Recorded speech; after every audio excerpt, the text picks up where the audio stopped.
On behalf of the MacArthur Memorial in Norfolk, Virginia, thank you for joining us tonight. General Douglas MacArthur wrote that the future and very existence of the United States is tied up in Asia and its island outposts. That was true during his father's career, it was true during his own career, and it's something that remains true today. Last night, we hosted Richard Frank for a discussion of the start of World War II in Asia. We explored the complexities of the Chinese-Japanese relationship. We talked about the Philippines and America's posture towards that region at the start of World War II. Tonight, we will focus on post-war China, and we are joined by Daniel Kurtz-Phelan, author of the book, The China Mission, George Marshall's Unfinished War. Since October 2017, Daniel has served as executive editor of Foreign Affairs. He previously served as a member of the Secretary of State's Policy and Planning staff, and before that as senior editor at Foreign Affairs. His writing has appeared in publications including the New York Times, the Washington Post, and the New Yorker. Daniel, thank you so much for joining us tonight, and welcome to our virtual forum. The floor is yours. Great, thank you so much, Amanda, and really appreciate you and the MacArthur Memorial having me this evening. Good evening to all of you. Sorry not to be able to do this in person. If we were in person, I'd be gesticulating constantly with a copy of my book in hand with the hope of subtly reminding everyone to buy their copy on your way out at the table, but I will hold it up just once because gesticulating does not work all that well on Zoom, but this is the book. It's called The China Mission. Now, I promise I won't spend the next hour talking about American politics because I'm sure you all get enough of that right now. I'll get to the history, but I do want to start with what I find to be a really striking aspect of our political debate today about foreign policy and about America's role in the world. President Trump would say through the 2016 presidential campaign and into the early days of his presidency, we used to win and we don't win anymore.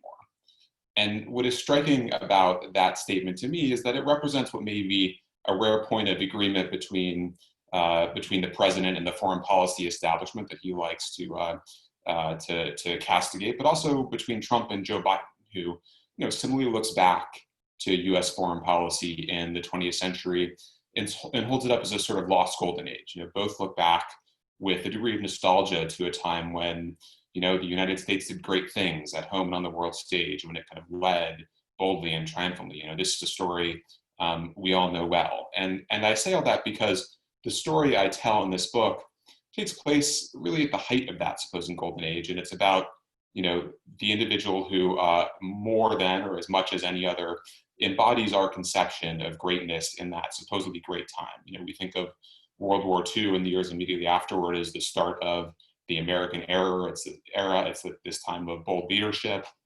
It gave us the doctrines, the towering accomplishments that we still invoke today, the experience leading the Allies to victory in World War II, the Marshall Plan, the start of containment of the alliance system. And George Marshall really embodies the myth of that era as much as any other single individual. And I say that advisedly, given that we are virtually at the MacArthur Memorial. But it was Marshall who built the modern American army, who helped lead the alliance to victory. He was as Secretary of State, the one who conceived and pushed the Marshall Plan. It was really this time of ambition and leadership and strength, the time of the greatest generation and wise men, this time when America did great things. And the story of Marshall's China Mission, the story I tell in this book, in many ways cuts against the myth of that time. Yet, I argue it's as central to who Marshall was and how he approached his world, and really essential to U.S. foreign policy in that period and through the decades since, as so many of the events that have become so kind of hallowed in the mythology of this period. The story of Marshall's China Mission is really the story of one of the greatest generals and statesmen in American history, taking on really one of the hardest ever and ultimately most consequential problems in American foreign policy, and failing to achieve what he had set out to achieve at the start of this mission. But what comes out of these 13 months that Marshall spends in China and its failure not only goes on to define Marshall's career in surprising and important ways, but it's also shaped our foreign policy and our relationship with China in ways that I think go against some of today's prevailing myths. So we look back and we say we used to win, but back then, after the failure of this mission and Mao's victory in China, the question was, who lost China? And that question, and the poisonous political currents that it helped spawn, really loomed over American politics and foreign policy for years afterwards, and even decades. So contrary to the myth of the era and the man, this was a time when the uses of American power and force were contested just like they are today.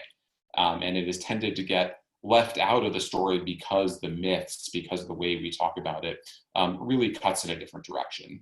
But I really do think that Marshall's failures may have just as much to tell us about his legacy and also about some of our foreign policy challenges today. Now, if you'll allow me something of a personal digression, that is part of what drew me to this research. It came out of my experience going to serve in the State Department, going to serve in government for the first time, and really two reactions I had about the difference between the history I had studied, the history of American foreign policy, and especially this period, and what it was actually like to make foreign policy in government in real life. And the first reaction had to do with the human quality that is lost in a lot of both the analysis and the retelling of the history of these events.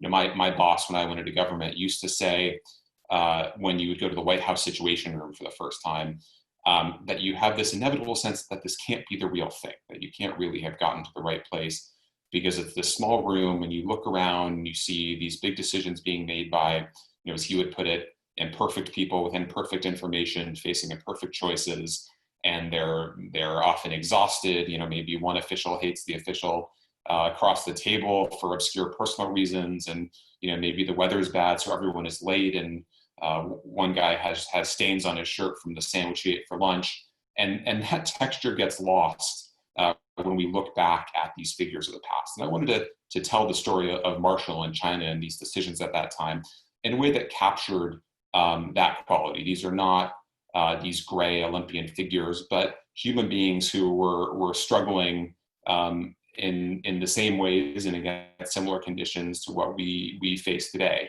And to the extent I was able to do that, it was because in the archives you get not just the meeting notes and memos and intelligence reports from the great figures of the time, but you also get the people who were lost to history, who were backbenching at meetings, who were much more obscure than the bold-faced names. So some of the young aides around Marshall really became some of the key sources for that human texture. One was an earnest, square-jawed young officer who revered Marshall and kept a diary and wrote his wife in South Carolina almost daily. And then another one was a kind of cynical young diplomat who was having an affair with a playwright and screenwriter back in New York, and would write her these love letters every day, where he also told her what Marshall was doing, and not just what Marshall was doing in the meetings, but also what his mood was like, and what was said in the hallway afterwards, and what the weather was like, and what the gossip at parties was.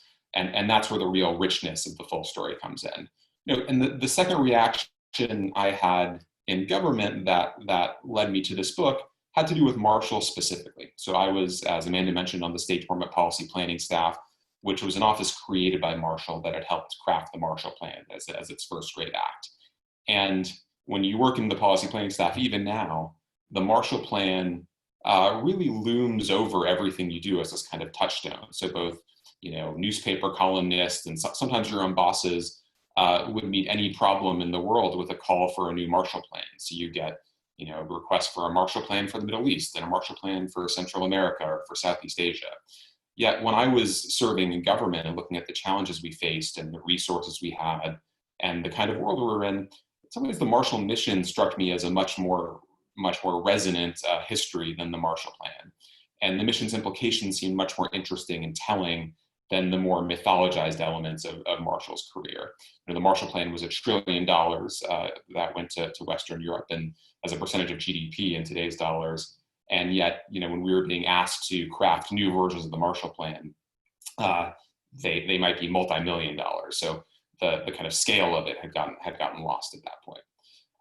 Now, when my story begins in November 1945, going back to the history, and at the time, George Marshall is really one of the most towering figures in the world. He's just spent 6 years as Army Chief of Staff. He took over in that job the morning when Nazi troops invaded Poland, and he spent those 6 years first building the American Army and building up capacity and dealing with all the challenges of taking what was still a fairly small and sleepy American Army and fitting it for this world war, and really helping create the alliances and the organization that led to victory. And by the end of the war, he has this incredible public profile. He's Time Magazine's Man of the Year, which is very important at the time.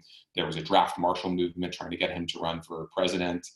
And when you read the accounts from many of the other great figures of this time, they kind of go into these raptures when talking about Marshall. So you can read Winston Churchill going on and on about Marshall's big brain and his kind of skill at the diplomatic table. Harry Truman would say that Marshall was the greatest military leader that ever lived.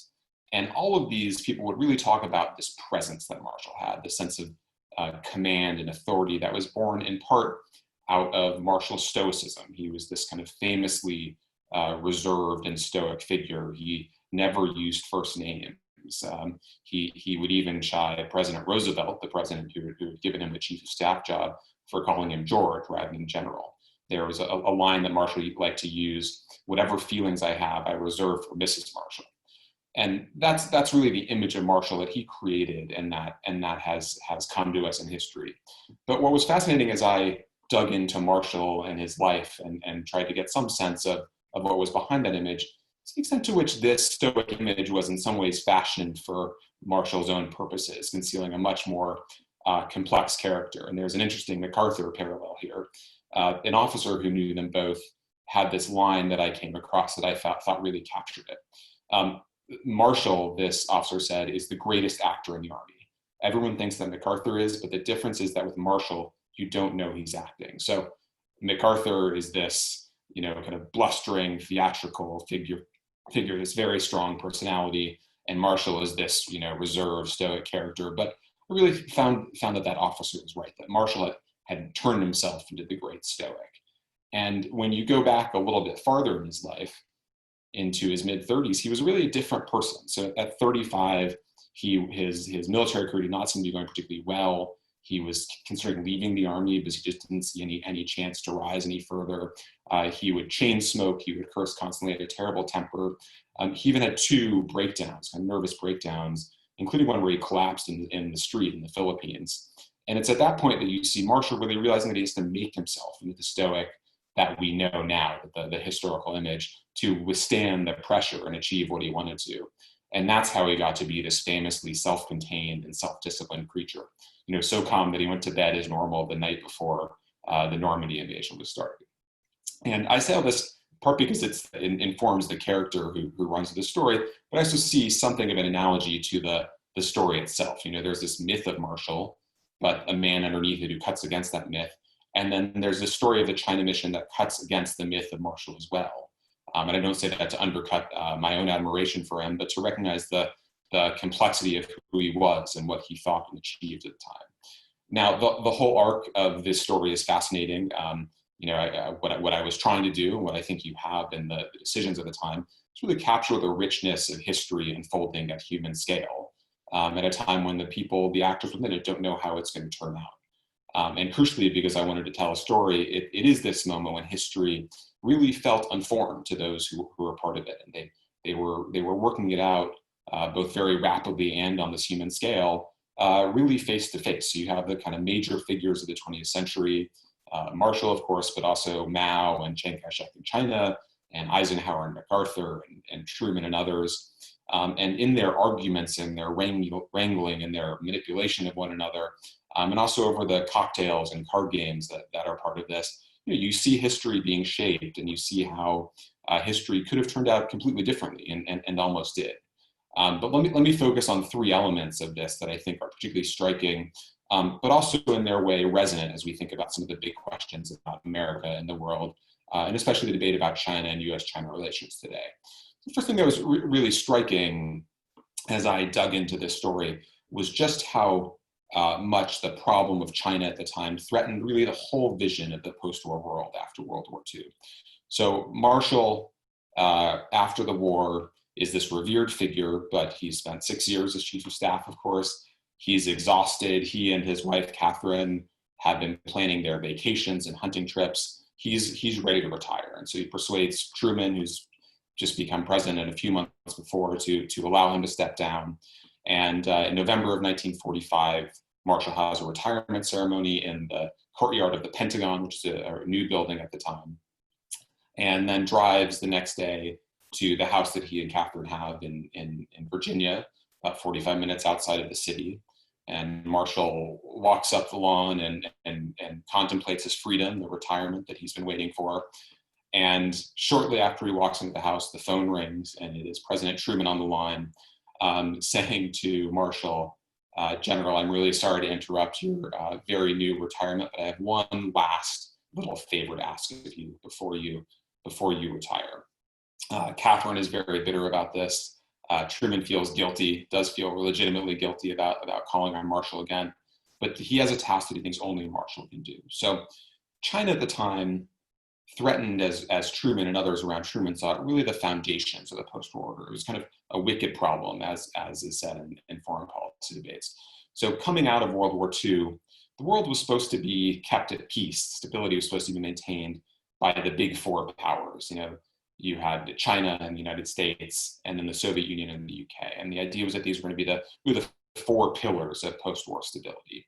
The problem is that even leaving aside the nascent tensions between the United States and Soviet Union, China at this time doesn't really look like a modern power. It's much closer to a failed state.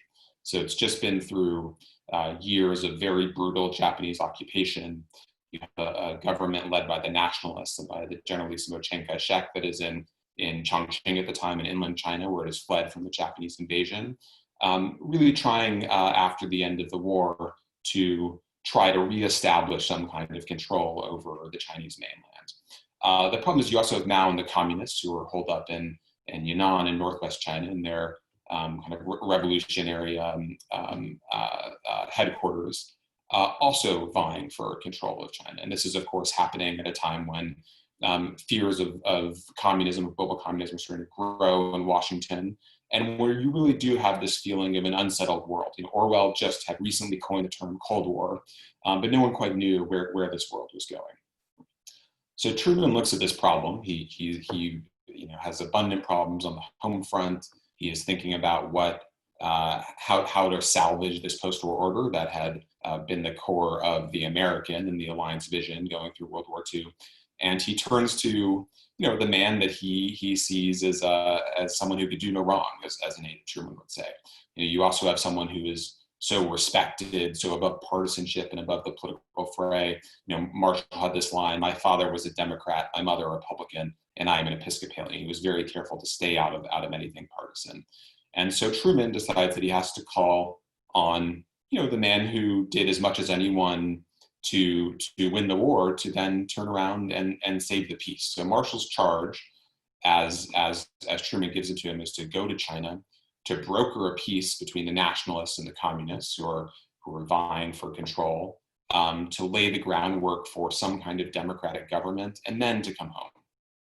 And to Truman, he says to Marshall, this is going to be just a couple of months. You'll go, you'll take care of it, and then you will start your retirement. Of course, it does not turn out that way. It turns out to be both a longer mission, but also to launch a whole different phase of Marshall's career. It ends up being 6 more years before he properly retires, much to his wife Catherine's chagrin. And it's really this mission that sets him on the path to becoming Secretary of State and pushing the Marshall Plan, and then also becoming Secretary of Defense during the Korean War. Now, the second really striking element about this story is that when Marshall gets there, he's a hard-headed guy, but he gets there and he gets really swept away in this notion that China is going to become this peaceful democracy as a result of his mission.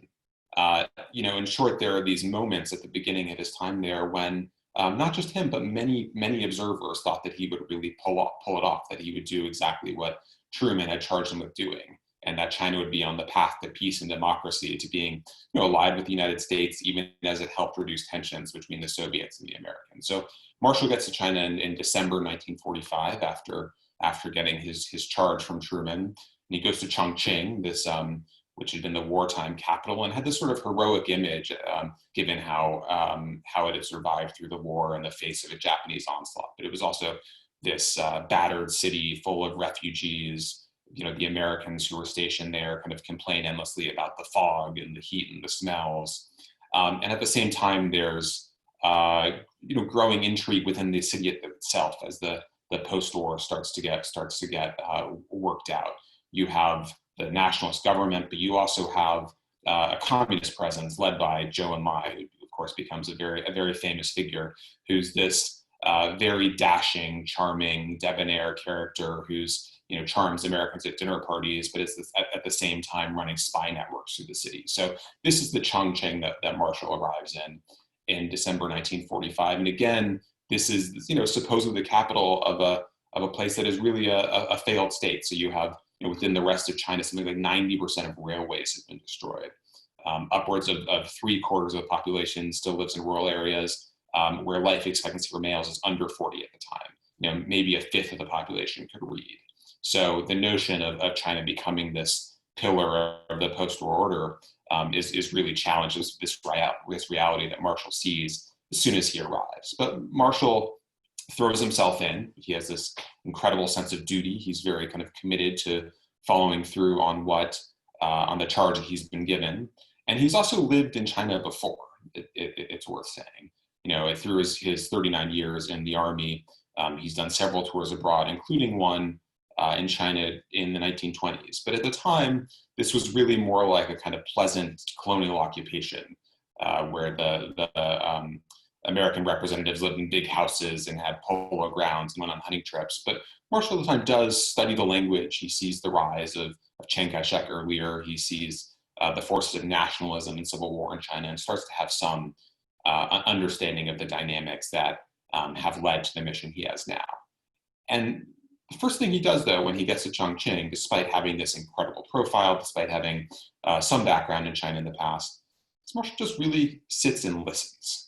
And it has everyone spooked at first because they think this great man will arrive in China and start to make pronouncements, that he will tell them what he and what the United States expect to be done, and talk more than listen.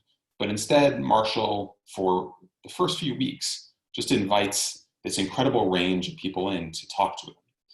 And he asks them questions about what they think the political arrangement might look like, to understand the military situation, understand the economic realities of China. And it's everyone from diplomats and officers to professors and liberal activists and members of the private sector, they're communists and nationalists and missionaries. And Marshall spends these weeks listening, taking in the situation, and trying to understand what he's contending with. And he also establishes really strong personal relationships early on with the key figures on all sides of this, and has this incredible touch when it comes to the personal diplomacy of this. So you see him starting to build a relationship with Zhou Enlai, the communist representative, who calls Marshall a rather plain capitalist, which was high praise from him. And then also these strong relationships with the key nationalists, especially Chiang Kai-shek and his wife, Madame Chiang Kai-shek, Sun Mei-ling, who's this very important figure in the story and fascinating in her own right. But she is Chinese, but had studied the United States. She spent time in Georgia, so speaks beautiful English with a Southern accent, and has really kind of captivated the global imagination during World War II as one of the global spokespeople for China. So Marshall builds these relationships and then starts to, once he's listened for several weeks, starts to lay out a plan. And what he comes up with is this choreography of political and military steps that he works out in what he calls a committee of three, this tripartite talk with the two sides and himself sitting at a table and hashing out this plan with a very heavy American hand, it should be said, once he knows what he thinks should happen. And what that yields, to his surprise with how quickly it comes, is three seemingly extraordinary agreements. And one of them is a ceasefire in the civil war between the two sides. The second is an agreement on what the blueprint for a coalition government that will moving toward democracy will look like, with Chiang Kai-shek at its head, but communist representation in the government. And then, importantly in Marshall's mind, an agreement to merge the communist and nationalist armies, which he sees as key to really sustaining this peace. And people say he's done something miraculous, and he is really swept away in this moment too. You see him suddenly getting a bit of kind of democratic evangelical fervor, almost like it's the early days of the Iraq War. He comes across at one point a volume of Benjamin Franklin's writings. Marshall's a voracious reader, and he starts reading them out in meetings and even has them translated to give to the Chinese. He talks about having a special training school for communist troops where American officers will tell them how to do things like march and wear proper uniforms and understand the proper role of an army in a modern democratic system. He even goes to see Frank Capra, the movie director, who's about to start filming a movie called It's a Wonderful Life. And Marshall goes to him and says, asks him to start commissioning a series of movies that will teach the Chinese how democracy works. He starts saying things in meetings like, this is how things work in a democracy, and starts lecturing the Chinese to their chagrin at times about freedom of the press and freedom of assembly. And at one point, he even gives Chiang Kai-shek a draft Bill of Rights, essentially, what he thinks should be a dose of American medicine, as Marshall puts it, to help lay the groundwork for a Chinese democracy. But it's not just Marshall who is swept up in this moment. Truman says, I've got this problem solved. Even Mao says to his followers, and Stalin to Mao, that the only path forward at this point is through the political process, that if the communists are going to continue their struggle, it has to be through their participation in this political system. Reporters rhapsodize about Marshall's achievements. He does an interview with John Hersey, a reporter born in China, who's about to go report on Hiroshima from the New Yorker, which becomes, of course, the famous book that Hersey wrote. And Hersey says about Marshall, he gave me far more hope for the future than anyone else I have seen here.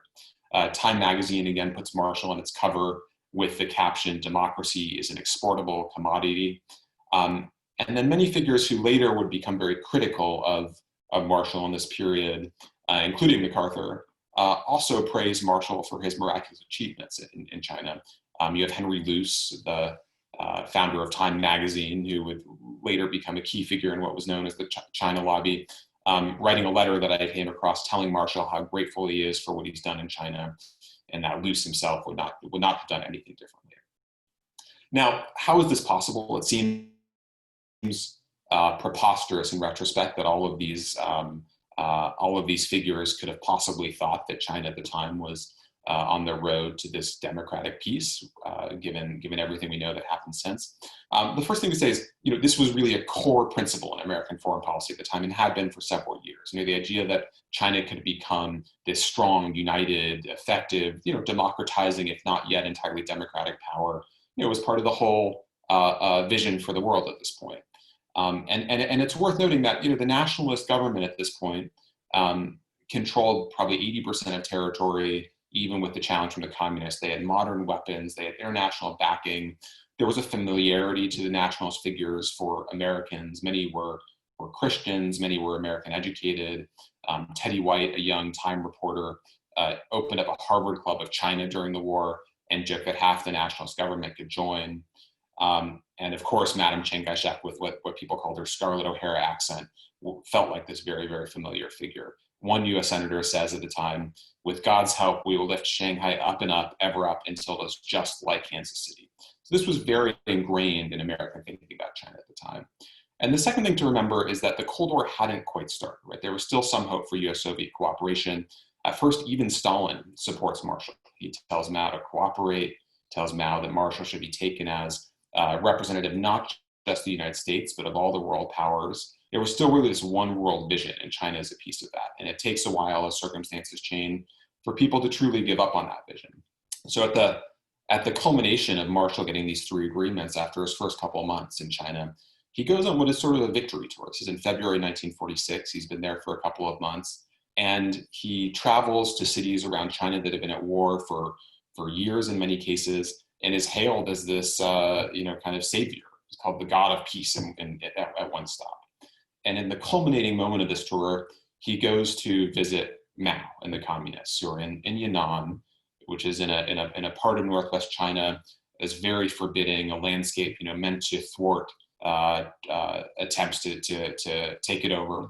It looks a little bit like Eastern Utah, if you want an American reference point. And when Marshall arrives there in Yunnan, he has this incredible 24 hours of conversations with Mao, where they talk not just in vague terms about the future of peace in China, but even about who will fill certain roles in a new government. Mao says he wants to go to the United States to study American agricultural methods, really kind of lay out this vision of a whole different future. And in a somewhat extraordinary historical coincidence, it's this very same day, the same day that Marshall is in Yunnan talking to Mao about this future, Winston Churchill is giving a speech in Fulton, Missouri. And this is the speech when Churchill starts to talk about the Iron Curtain that is falling between the Western and communist worlds. And the Chinese communists are watching this very carefully. They're sitting there talking to Marshall. They're also listening to what's being said elsewhere in the world, including Churchill's speech that day.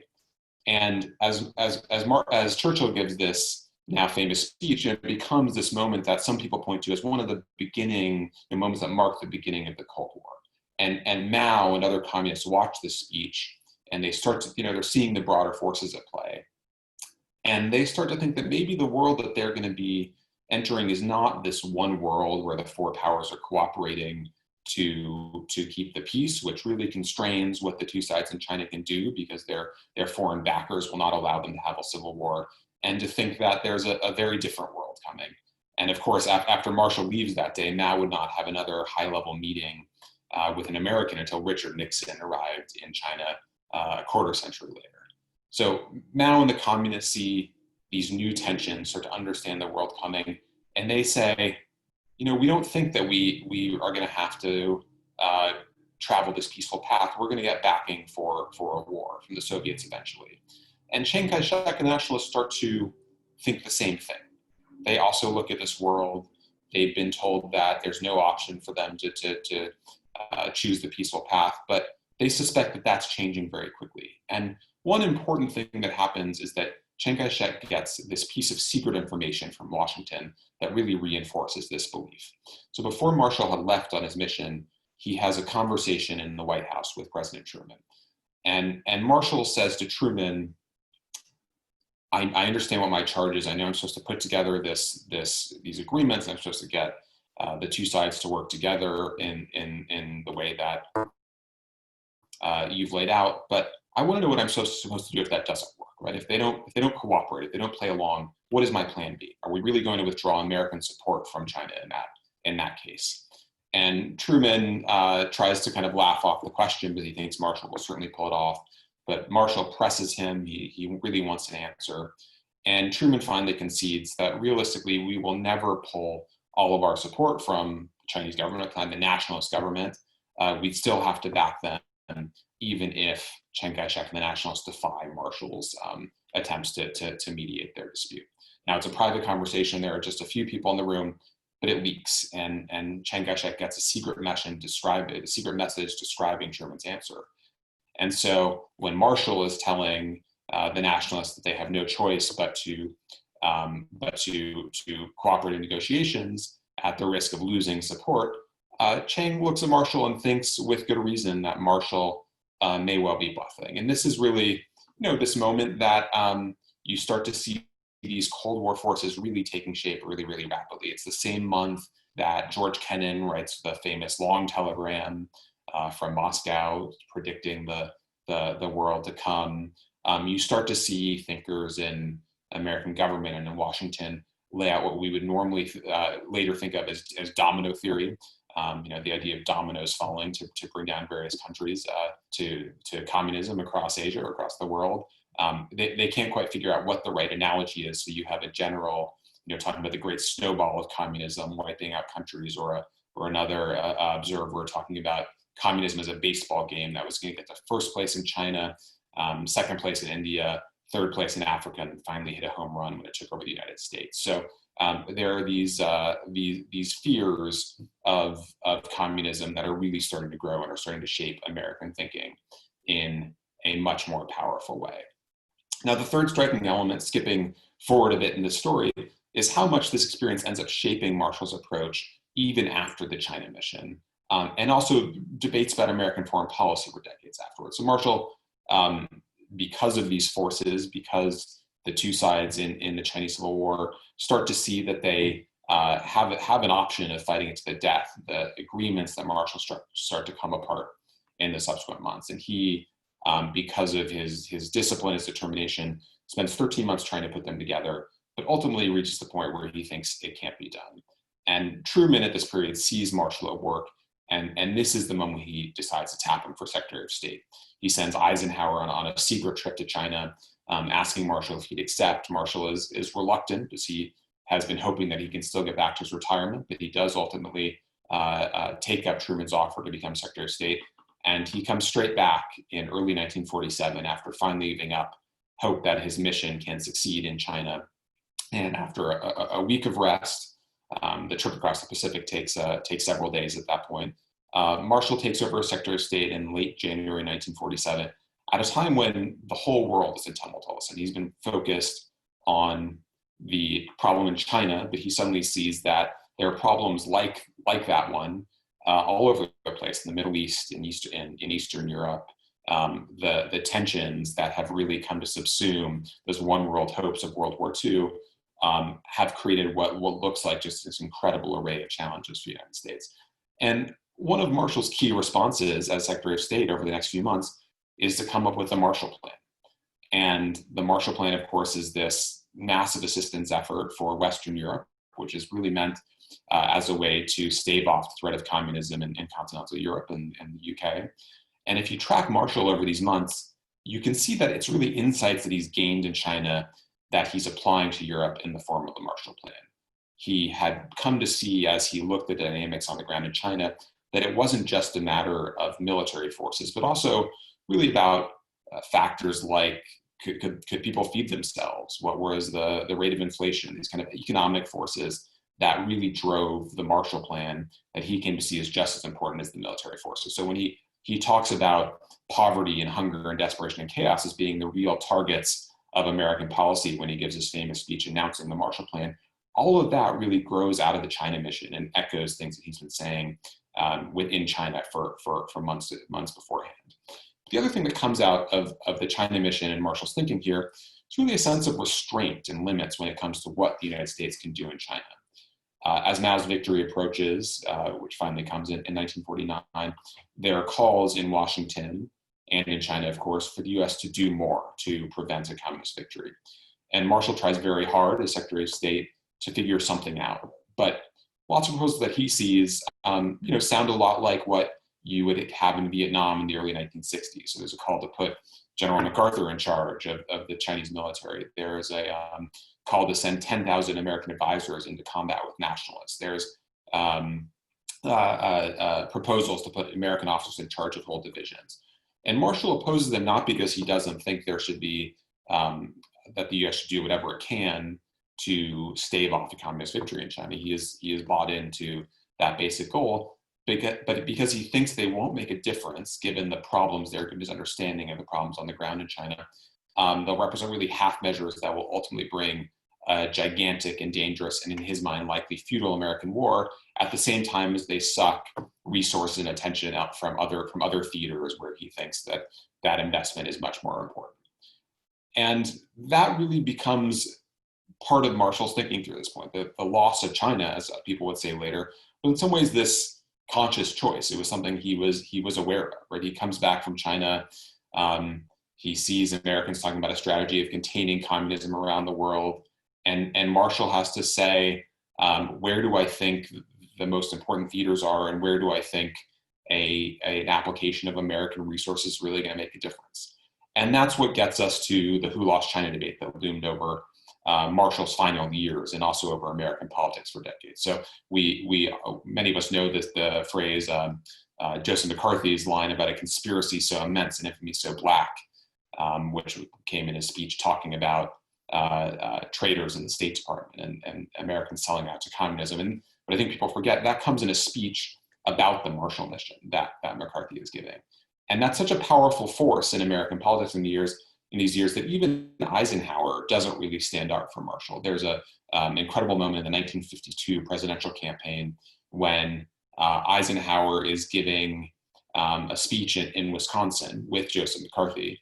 McCarthy is at this point this figure who is trashing every chance he gets. Eisenhower's a mentor. Eisenhower's career had been made by Marshall, and yet when he's campaigning for president, Eisenhower doesn't think he can stand up to McCarthy because it's such a powerful force in American politics at this time.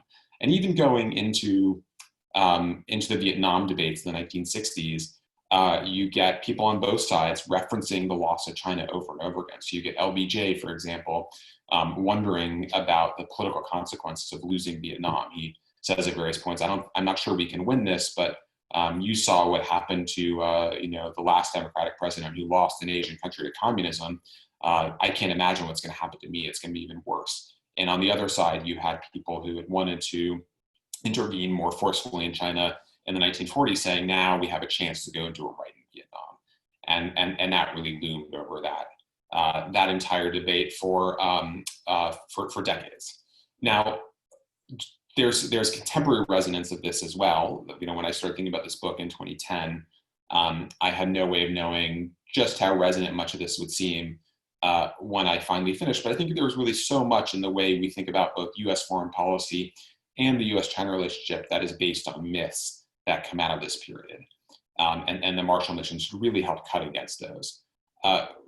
With China, it's this question of how we got China wrong. We're in some ways in another who lost China moment, a moment of collective dismay about the failure of China to really conform to American hopes and expectations when it comes to its own development and its power on the world stage.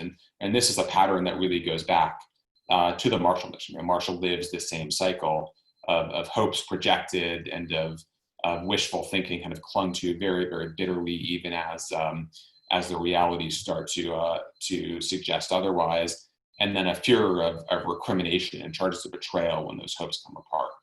So it's who lost China then, but in the trade war tumult or in the political debates about China now, there's in some ways a new who lost China debate. And then also in U.S. foreign policy more broadly, Marshall, again, as much as anyone, embodies this heroic American power and ambition and leadership. He's the wisest of wise men. He's revered by the greatest generation. But the story here presents another side, the prudence and the attention to means as well as ends that characterize his approach. And if we want to understand Marshall, but also I would argue the model of American foreign policy that he built, we need to look not just at the Marshall Plan in World War II, not just the mythologized achievements, but also the China mission. That should be a central part of the story as well. It's a reminder that in this period when giants supposedly walked the earth, when we had the greatest generation of the wise men, it was still essential to face up to these really wrenching choices about what our power could achieve. And what they did manage to achieve would, in Marshall's view, have been impossible without making those horrific choices. So, Marshall becomes both a leading advocate of having a sense of global responsibility, of American leadership, but also a leading advocate of showing restraint. And in his view, those two things had to come together, or we'd be unable to do anything anywhere. And that was Marshall's view of what smart global leadership really looked like. And let me close before we get into questions on just a final personal note, a quick postscript to the story about Eisenhower not standing up for Marshall in the 1952 presidential campaign. Marshall always said, I'm not worried about it, I'm not offended. He would tell Eisenhower afterwards, look, it's politics, it's a dirty business, you did what you had to do. He claimed to be totally unaffected by it. But I did come across one letter that suggested that Marshall may not have been quite as stoic as he liked to convey. I came across this touching exchange in the papers of one of Marshall's former aides. Marshall, of course, insisted he didn't care about Eisenhower. But in this papers, Catherine, Marshall's wife, says to this former aide, it would be really helpful if you could go to President Eisenhower and ask him to say something nice about George, about Marshall, after what happened during the campaign. And it's a reminder that, despite Marshall's stoic image, despite the mythic view we have of them, Catherine could see that there was a more human feeling there than he really let on. So it's another reminder that for all the myths we tell about these figures, there's more complexity to it there on a human level. So I will leave it there and go to questions, and very much look forward to the discussion. Thank you. That was very interesting. We will now start the question and answer period for the event tonight. If you have a question, please submit it in the Q&A box.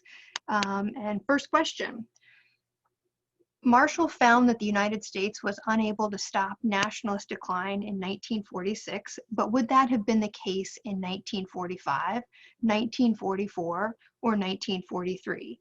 At what point, if any, could the U.S. have done something different and have it meaningfully change the outcome?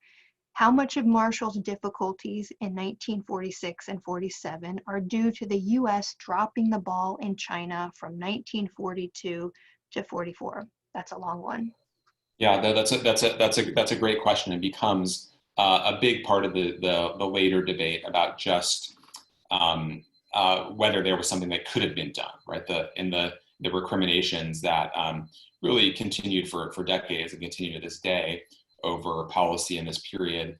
This question of whether earlier on there was something that could have been done. And during World War II, there were as most people on this call probably know, there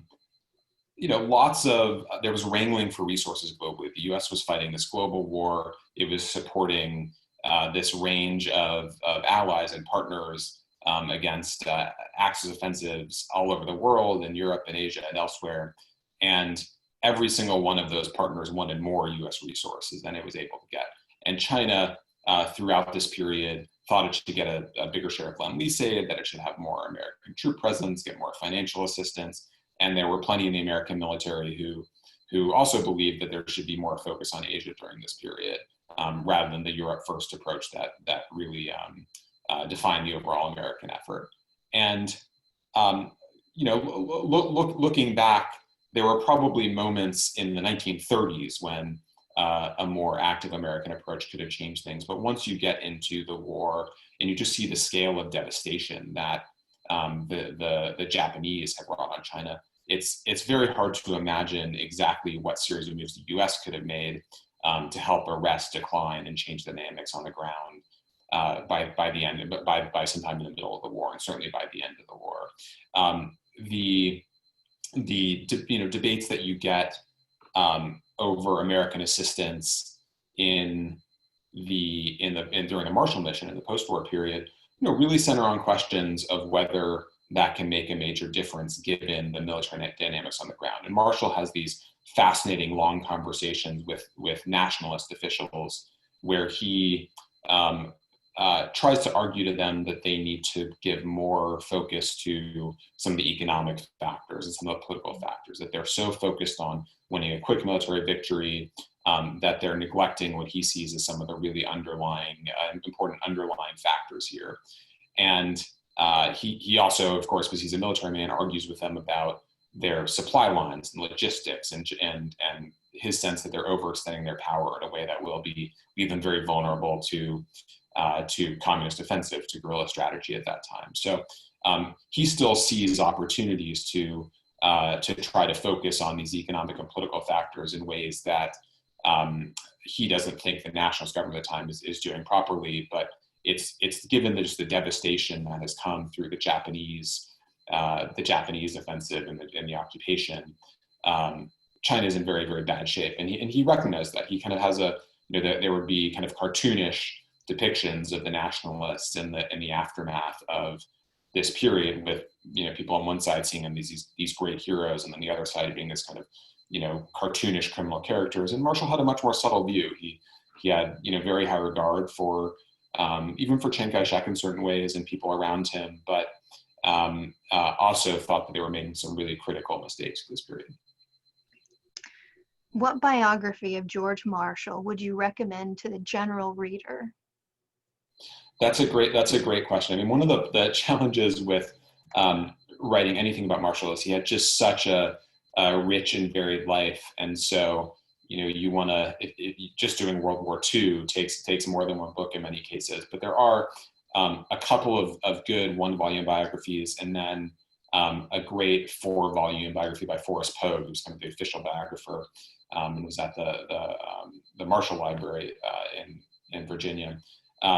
And if you want 4 full long volumes, then the Pogue is great. But there there are two shorter ones that I read when I was doing research. One, a short one by Mark Stoller, who's one of the great historians of Marshall, was a professor at University of Vermont, and then another by Ed Cray that was written, I think in the 90s, that is a kind of doorstop biography. And there's a new one by David Roll that I have not read. It came out in the last several months after I was done with my research, but it's also supposed to be quite good. Okay. What is your assessment of Madam Chang? Did she wield true power, or was it just an illusion of power? So Madam Chang is this incredibly fascinating figure. She, as I said, she was born in China, but as I noted, had spent this time in the United States. She spent time in Georgia and then in Massachusetts. She had this, in the accounts of her, there was always this rhapsodizing about her looks and her charm. So she was both this very brilliant figure and had this kind of charming presence, both in China and on the world stage. And Marshall very quickly comes to see her as a really critical factor in his relationship with her husband. She translates in their meetings. Every time he sits down with the Generalissimo, it's really just the three of them most of the time. So he has bigger meetings with many other characters, but with them, it's just them. There are no translators. There are no note takers other than Marshall himself, and he would leave those meetings and kind of tell people what had happened. So there's some record of it, but he saw her as this very critical figure. But he ultimately came to see her as both a brilliant and commanding and impressive figure, but one who ultimately wasn't going to help him deliver the argument that he wanted to deliver. He again, as with the Generalissimo, had this kind of complex, almost tragic view of her, where he admired her in many ways. They had a very close personal relationship, especially Marshall's wife Catherine and Madame Chang Kai-shek for many years continued to correspond, and she went and stayed with the Marshalls in Virginia. So there was this personal warmth to it, but there was always the sense that they had a fundamentally different perspective on things. And there was nothing that was going to really bridge that. So underneath the personal warmth, Marshall came to see her as not quite advocating for the things that he wanted. In your book, I really like the part where you talk about her learning how to make an old-fashioned just the way that Marshall likes it, as part of her kind of diplomacy. Yeah, you see this amazing effort to cultivate Marshall by both the nationalists and the communists. So when Marshall arrives in Chongqing, she wants to figure out what his favorite cocktail is and exactly what it will take to kind of to win him over. And then the communists, similarly, when Marshall goes to visit Mao in Yan'an, there's an American presence there, the Dixie Mission, and the Americans advise the communists to kind of build a map room to show Marshall because it will impress him. So there's this attention to kind of to winning him over, and he's aware of this, but still, as with any human, is charmed by these things. Right. All right. I enjoyed your book. Can you think of any modern examples where you have two or more parties in an environment like post-war China establish a government which ultimately leads to democracy and a modern economy? It's a great question, and I think gets at some of the resonance of this story that I saw when I was thinking about this book, a decade ago now. It's not just the challenge of bringing warring parties together. I think there are certainly cases of civil wars ending and parties building some version of a stable new government. But the problem here is not just that. The problem is that you have an American mediator that is not, in fact, fully dispassionate. So this is, I think, a very American impulse to say we are going to mediate between the two sides in an objective way, but at the same time, we're clearly aligned with, clearly supporting one side more than the other. And that's familiar if you look at, Afghanistan today, for example, where on the one hand, the U.S. is supposedly helping broker some kind of deal between the Afghan government and the Taliban, even as it's clearly supporting the Afghan government. So this idea that you can be both the mediator, but also supporter of one side, I think is this kind of American assumption in our own good faith that others will accept it. That becomes very, very problematic in China, over the course of this mission. So you see over time, the communists increasingly say, look, you're not actually a mediator here. You're really this is just a covert way of backing the nationalist government. There's some truth to that, where like Marshall's real goal here is not animated by some, pristine sense of justice or democracy, but really a desire to shore up the nationalist government in a way that will make China able to resist the communist offensive. And Marshall's view of that is that the best way to get there is to create some kind of political deal that would make the communists lay down their weapons, even as they get some role in the political system. But ultimately, the communists are correct that Marshall does want to support nationalist leadership. To what extent did the communists and nationalists initially humor Marshall because they both wanted to ensure an uninterrupted flow of relief and rehabilitation funds, primarily those of the United Nations Relief and Rehabilitation Administration, whose funding was primarily from the United States? So that is a big part at the beginning of this. That is a big part of what forces, especially the nationalists, to play along. So the communists are a little different. They are, Mao has his own communication with Moscow, with Stalin, and Stalin is the one really telling the communists that they need to play along. In Stalin's assessment, he does not think that the communists can win. He looks at them and they're this kind of ragtag guerrilla army. They look nothing like the kind of force that he imagines would be able to take over China. Even Stalin looks at it and says this, and many communists say, "Look, we're not able to fight a civil war right now. So our best option is political." Similarly, within the nationalist ranks, there's a real debate about whether military victory is possible or whether some kind of negotiation is the only path forward. But ultimately, even the kind of military figures, even those on the national side who really believe that it would be better to fight, realize that they need to keep American support flowing. So there is some degree of American leverage here, which Marshall tries to use over the first month of this mission to bring the two sides together in this negotiation. Part of the problem is that as I mentioned before, the nationalists also look at debates in Washington, believe that they're going to get support no matter what. So they know about the leak of the White House. They see the Cold War debates starting to get fiercer in the United States. There's a whole flow of American figures who are visiting through this period who tell the communists that they think ultimately there's going to be American support for them. So Marshall's trying to use this leverage, but it's flawed in that many of the people on the national side think that that the U.S. will ultimately back them no matter what. Chiang Kai-shek often said, had Marshall not imposed a ceasefire on him, that he would have decisively defeated the communists. Do you think that was true? So this is, again, one of the kind of counterfactuals behind this debate that we will never know the certain answer to, because history does not fully reveal its alternative courses. But this, again, was a big part of what animated the kind of poison of the debate in the United States in the subsequent decades, especially in these first months.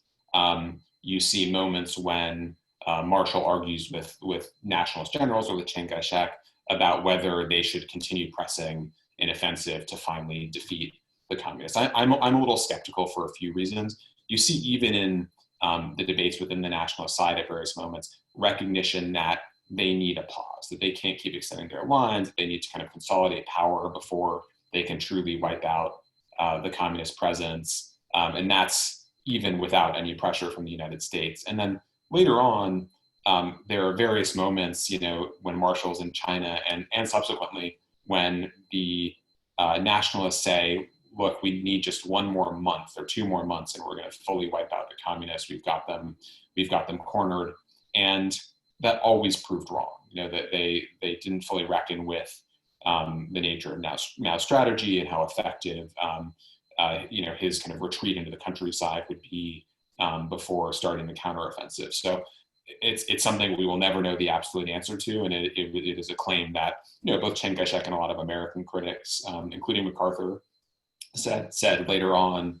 But at the time, I think there's a lot of reason to think that there was broad recognition that a full military offensive wouldn't have solved the problem, and the predictions later on were not borne out. That leads us kind of into another question. We've had several people want some clarification on MacArthur initially praising the Marshall Mission and then being very critical of Marshall later on. Can you kind of elaborate?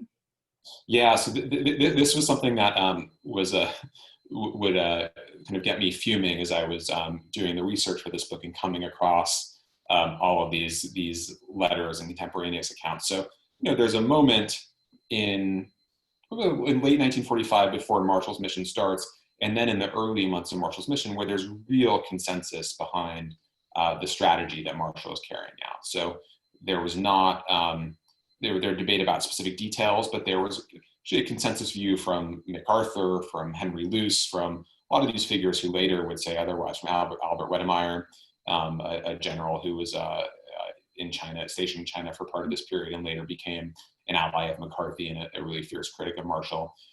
So they said in 45 and 46, we see this as the only path forward. There's not a full military solution to this. And then as Marshall starts to succeed, you see reports of private comments from MacArthur and Luce and others and letters that they write insisting that Marshall's doing a great job and pulling off this incredible achievement and doing exactly what he should be doing. And then when things turn bad, everyone decides they had a different opinion at the time. And this is entirely familiar from debates today where people kind of decide that they would have done otherwise and thought otherwise at the time once they see the results. But MacArthur is one of those who, as things started to turn bad, decided that he had always thought this was a bad idea. He did make that change before the communist victory, but it was at the time there was really this view that Marshall was following the right course. And it was, as you're coming across these letters in the archives, it's kind of infuriating to see people praising Marshall in one moment and then saying they never believed in it later on. So it became a source of personal frustration for me, but it was also, again, a familiar element in foreign policy debates. Yeah, welcome to my struggles with MacArthur and the Korean War and the 38th parallel. Right. Okay, so in your book, you lay out that there is maybe a little bit of a difference between what the State Department wants to see in China and what they believe is capable in China and the military view. Could you elaborate on that? Yeah, I mean, so there are a couple dimensions to this, and of course, neither one of these is entirely monolithic.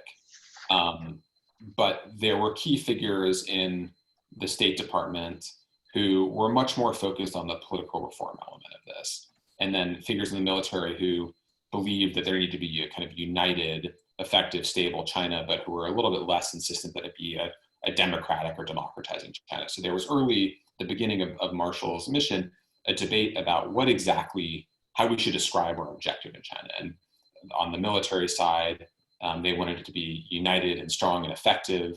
And the State Department wanted to add united, strong, effective, and democratic. And there was this division about whether the democratic piece was really central to it, or whether there was some other option that could have gotten China to the stability. Marshall kind of had a somewhat a view somewhere in between the two of them. He believed that there needed to be political reform and a path to democracy. And as he gets swept up in some of those early achievements, you see him kind of getting a little bit, moving a little bit further on that score and embracing something that is a little bit more purely democratic. But in those early debates, it's really that question about what kind of political reform you need to achieve stability in China. And this, I think, was also part of post-war thinking at the time, where there was much more focus on some of these questions, these political questions, that as the Cold War really took shape, the notion that the United States had to ally itself with authoritarian governments became more accepted as part of the discourse. But there was in those early days some sense of difference between the military and the diplomats. But it's worth saying that even most of the key military figures, when assessing the military potential in China, would say, we don't think there's a purely military solution here. We don't think that even full American support in 46 is really gonna turn the tide here. During his presidency, did Eisenhower ever reconcile with Marshall or his family? Yeah, so Marshall, and this reflects this kind of temperament and character. Just refused. Other than that little suggestion in the letter from his wife that he was hurt by what Eisenhower had done. Marshall just insisted that he didn't mind and was very, very gracious to Eisenhower. Congratulated him when he won the presidency, and was very, very supportive of him. So Eisenhower would then go out of his way, subsequently, as Catherine Marshall had requested, though I don't think it would have taken this request, to say nice things about Marshall. And Eisenhower felt bad about this, and their personal relationship got over it very quickly. Truman, however, would never forgive Eisenhower for this. Truman found this to be an unacceptable betrayal. He said, Marshall was like a father to Eisenhower. He plucked Eisenhower out of the ranks and really made him who he was, and Eisenhower totally sold him out. So Marshall was able to get over it, but a lot of others who saw Eisenhower saw this as really kind of one of his real flaws. Mm. Why do you think Marshall's ceasefire broke down, and who was more to blame, Chang or Mao? So in some ways, the breakdown was inevitable. There's this moment when Marshall's on his victory tour, when he's visiting with Mao, and they're talking about this beautiful democratic future in China, when it seems like that's in reach. But you have two forces here that make the end of the ceasefire in some ways inevitable. First of all, the global forces, the external factors that may be most important in some ways, where you have the great powers in the US and Soviet Union going from mutually supporting some kind of political path forward in China to suddenly deciding, especially the Soviet Union at this point, that a civil war is more likely to serve its interests. So instead of having this external pressure forcing the ceasefire to stay in place, you have increasing signals from the Soviets that the communists can fight, and you start to have more support of the communists from the Soviets. And then at the same time, you have all of these forces in Washington suggesting the Cold War is coming. At the same time, for all of the detail of these agreements and all the time that Marshall spends, working out, especially in the military, the agreement to merge militaries, exact ratios of, there are going to be 4 nationalist troops to every one communist troop in each division. He kind of goes through this in great detail and talks about exactly when they're going to lay their weapons down. He creates something called the executive headquarters, which is based in Beijing. That's supposed to be kind of almost a peacekeeping operation that's going to go around with these 3-person teams with an American, a nationalist, and communist, and mediate disputes about territory and ceasefires and everything else. So Marshall goes through this in a lot of detail, but there is this underlying reticence on the side of both the nationalists and the communists to really go along. They make these agreements, but there's still some disagreement about the details. So when it comes time to actually make some of these steps, they end up caught in this just kind of cycle of suspicion, and each side blames the other for starting it, whether it's a skirmish or a failure to follow through on some political commitment. But it instead of this kind of virtuous cycle, which gets them to a more sustained agreement, you have this vicious cycle that ends up really tearing the whole thing apart.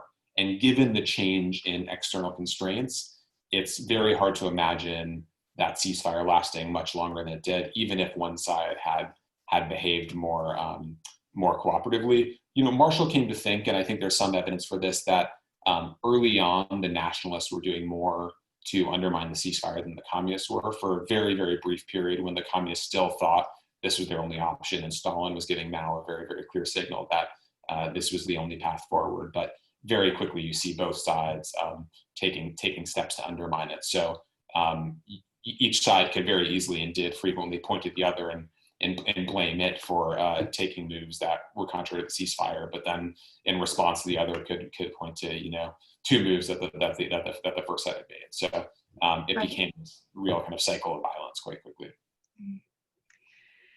We know from Richard Frank and others that Stilwell gave Marshall a very lopsided and self-serving picture of China during the war, and this went straight to Marshall.